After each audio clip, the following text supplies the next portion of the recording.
इनिट्स art of teaching या चॅनलवरती आपल्या सर्वांचं स्वागत आहे. विद्यार्थी मित्रांनो फेज 2 जे विद्यार्थी फॉर्म भरलेला आहे आणि फेज 2 साठी जे प्रिफरन्स तुम्ही भरलेले आहेत त्या विद्यार्थ्यांकरिता पुन्हा आनंदाची बातमी आहे. आनंदाची बातमी अशी की ज्या जागा आहेत त्या जागा वाढणार आहेत. आपल्याला माहित आहे 10,000च्या वर ह्या ज्या जागा होत्या या जागांमध्ये खासगी संस्थांच्या जागा होत्या आणि आपली जी लढाई होती ती लढाई विद्यार्थी मित्रांनो आपण पुण्यापर्यंत आपण आंदोलन सुद्धा केलं युवा असोसिएशनच्या माध्यमातून, विद्यार्थ्यांना DED असोसिएशन जे आहे त्याच्या माध्यमातून.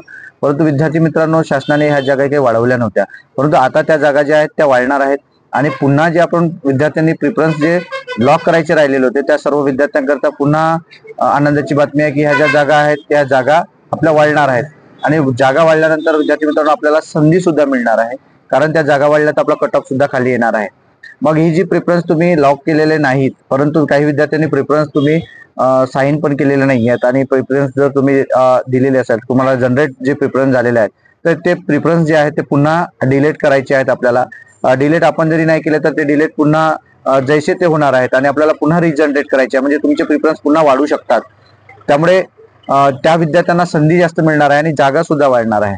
मग जागा जिल्हा परिषदच्या सुद्धा येऊ शकतात. मग या जागा कोणाच्या वाढणार आहेत, म्हणजे कोणी या जागा दिलेल्या नाही तर ज्यांना संधी मिळाली नव्हती, म्हणजे ज्यांना ऍडव्हर्टाईज दिली परंतु वेळ मिळाला नाही, त्या वेळेच्या अभावी त्या राहिलेल्या होत्या, अशा जागा ज्या आहेत त्या जागा वाढणार आहे.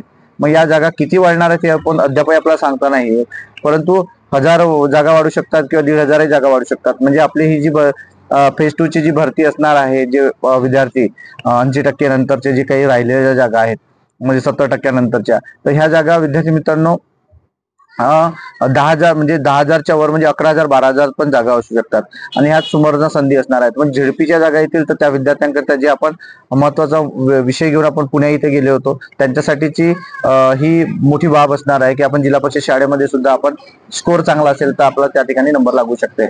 यासाठी आपल्याला 3 दिवसाची मुदत दिलेली आहे आणि 3 दिवसाची मुदत म्हणजे सोमवार नंतर 3च दिवस दिले. आधी आपल्याला माहिती आहे आपल्याला 5-6 दिवस दिलेले होते, परंतु हे जे 3 दिवस असणार आहे अनलॉक कर आपला आता प्रिफरन्स बघायचे तुम्हाला आणि प्रिफरन्स तुम्ही जनरेट केल्यानंतर प्रिंटआउट काढून घ्या आणि त्यानुसारच प्रिफरन्स द्या विद्यार्थी मित्रांनो, कारण यामध्ये चूक करू नका, कारण ही शेवटची संधी असणार आहे आणि 3च दिवस आपल्याकडे असणार आहे. आधीचे दिवस जास्त होते पण हे 3च दिवसांमध्ये या सर्व गोष्टी करायच्या आहेत. तर आजच्या नंतर म्हणजे मंगळवारपासून म्हणजे आता ही प्रोसेस 3 दिवसाची असणार आहे. या राहिलेल्या 2 ते 3 दिवसांमध्ये आपल्याला या सर्व गोष्टी करायच्या आहेत आणि या माध्यमातूनच आता पवित्र पोर्टलचा दुसरा फेज आहे, कारण हे लवकर भरती होणार आहे. आपल्याला माहिती आहे समोर टेट येणार आहे आणि टेटचे पण नोटिफिकेशन आलेलं आहे. नोटिफिकेशन आल्यानंतर तुमचं फॉर्म भरणे, टेटचे पण फॉर्म भरणं सुरू आहे.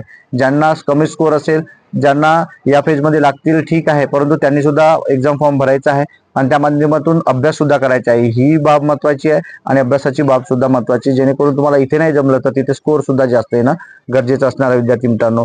तर अनलॉक करून विद्यार्थी मित्रांनो आपल्याला ते साईन पण करायचं आहे आणि प्रिफरन्स जे आहेत ते प्रिंटआउट काढूनच प्रिफरन्स त्यानुसार भरून घ्यायचे. प्रिफरन्स तुमचे वाढणार आहे हे सुद्धा लक्षात घ्यायचं आहे. हेच जे अपडेट आहे ही पसंती क्रमचं जे तारीख वाढणार आहे, 3 दिवसाची तारीख वाढणार आहे आणि ही आनंदाची बातमी सुद्धा असणार आहे की जिल्हा परिषद जागा सुद्धा या ठिकाणी ऍड होऊ शकतात. हेच आजचं अपडेट आहे. हे अपडेट आपल्याला कसं वाटलं हे नक्की कमेंट बॉक्समध्ये कळवा आणि अशाच अपडेट करता माझ्या चॅनलला आपण सबस्क्राईब करा. धन्यवाद.